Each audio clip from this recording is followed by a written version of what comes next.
Elle a désormais pignon sur rue. Dans l'univers du livre, la BD s'est même fait une place au soleil dans les rayons. Rien que pour cette année, on dénombre entre 5 et 6 000 nouveautés sur le marché. C'est une immersion dans le monde du 9e art, à l'échelle régionale.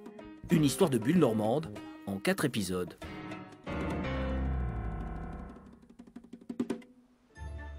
Bayeux et sa place aux pommes.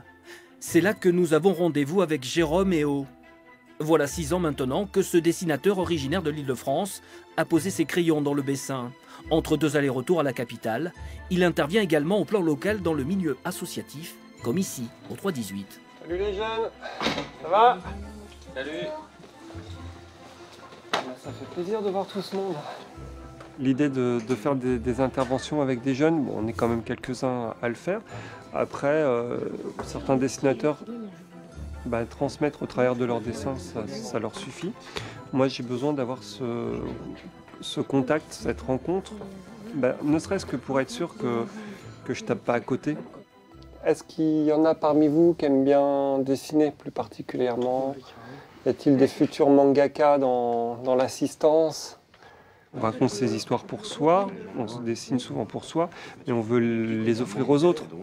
Donc si on raconte des choses qui ne sont pas du tout en phase avec son lectorat, ça sert à rien, quoi. Dans la bullosphère Héault, il y a un mot à la fois léger et lourd de sens, la citoyenneté. Depuis des années maintenant, le co-auteur des Petits Citoyens fait de la BD sur planche et sur toile un véritable outil d'expression civique. Les hommes ont le droit, après la naissance de leur enfant, de prendre du temps pour s'en occuper. C'est bien vrai ça, ce n'est pas réservé qu'aux mamans. Elles doivent pouvoir continuer à travailler si elles le souhaitent. C'est ça aussi l'égalité homme-femme, on se partage les tâches. Moi je me sers de mon outil graphique pour passer des fois des messages qui sont assez... Enfin pas durs, mais en tout cas qui interpellent et qui peuvent ouvrir le débat. L'idée c'est de se dire qu'est-ce qu'il faut qu'on fasse pour qu'on vive bien ensemble et que ça soit en bonne intelligence et que chacun avec ses idées, qui ne sont pas forcément les mêmes à la base, on puisse cohabiter avec nos vérités respectives. On commence par un plan, un grand plan large, comme dans un film, là où va se dérouler l'action.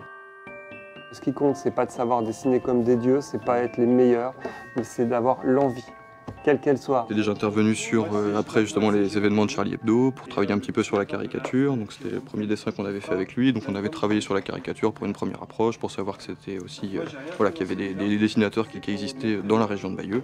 Et donc il était venu une première fois, et ensuite il est revenu d'autres fois pour travailler avec, et après on fidélise comme ça en général quand ça marche bien. Ce personnage, on a son ressenti, on voit qu'il est pas bien, ça y est, c'est notre copain tout de suite.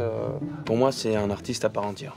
Parce qu'il peut y avoir des artistes qui vendent plus d'albums, tout ça, mais Jérôme, lui, il a un petit truc où il arrive à être en contact directement avec les gens, il n'y a pas de problème. C'est ça qui fait qu'on a tout de suite envie de se dire il est génial ce gars, mais on a tout de suite envie d'être avec lui. C'est un artiste, il vend du rêve. Ouais, clairement, il vend du rêve. Changez rien les gars. Merci.